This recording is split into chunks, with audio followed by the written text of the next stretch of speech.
महाराष्ट्रनि गिबि मन्थ्रि एकनाथ शिन्देजों लोगोसे गासै 39 सा MLAफोरा फिन गुवाहाटी फारसे दावबायफैगासिनो। महाराष्ट्रनि बारग' गिबि मन्थ्रिनि हेंथायै उद्धव ठाकरेनि हेंथा गसंनानै सरकार दानाय शिव सेनानि गासै 39 सा MLA लोगोआव महाराष्ट्रनि गिबि मन्थ्रि एकनाथ शिन्देआ गुवाहाटी फारसे दावबायफैगोन। गासैबो MLAफोरनि नखरनि सोद्रोमाफोराबो गुवाहाटीआव दावबायफैगोन। दावबायनानै गुवाहाटीनि कामाख्या मन्दिराव फुजा होफैगोन। बे बोसोरनिनो थांनाय जुन दानाव महाराष्ट्रआव सरकार दानायनि सिगां शिव सेनानि माखासे MLAफोरा गुवाहाटी फारसे दावबायफैदोंमोन। सरकार दाखांनायनि उनाव दिनै फिन खेबसेबाव शिव सेनानि गासै 39 सा MLA लोगोआव मन्थ्रि एकनाथ शिन्देआबो गुवाहाटीआव दावबायफैगोन। बेनि थाखाय गुबुन गुबुन हटेलफोराव बुकिं खालामखाबायबो।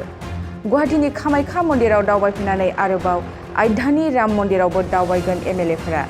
बेबादिनो दावबायफैनानै गिबि मन्थ्रि एकनाथ शिन्देआ आसामनि रायजो बेंगिरि जगदीश मुखी आरो DGP भास्कर ज्योति महन्तखौबो लोगो हमगोन।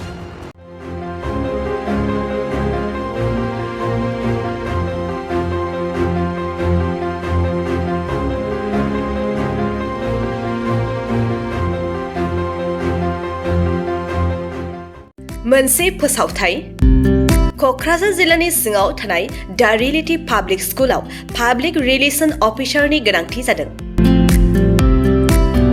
गोसो गुदुं बिजाथिफोरा थाबैनो जगाजग खालामनो हागोन।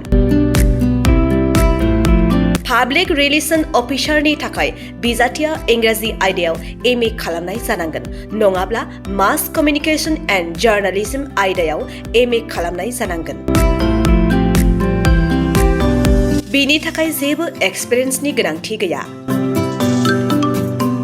डिग्री गोनां बिजाथिफोरा बयबो एप्लाइ खालामनो हागोन। दान बान्थाखौ 15,000 निफ्राय 20,000 होनाय जागोन।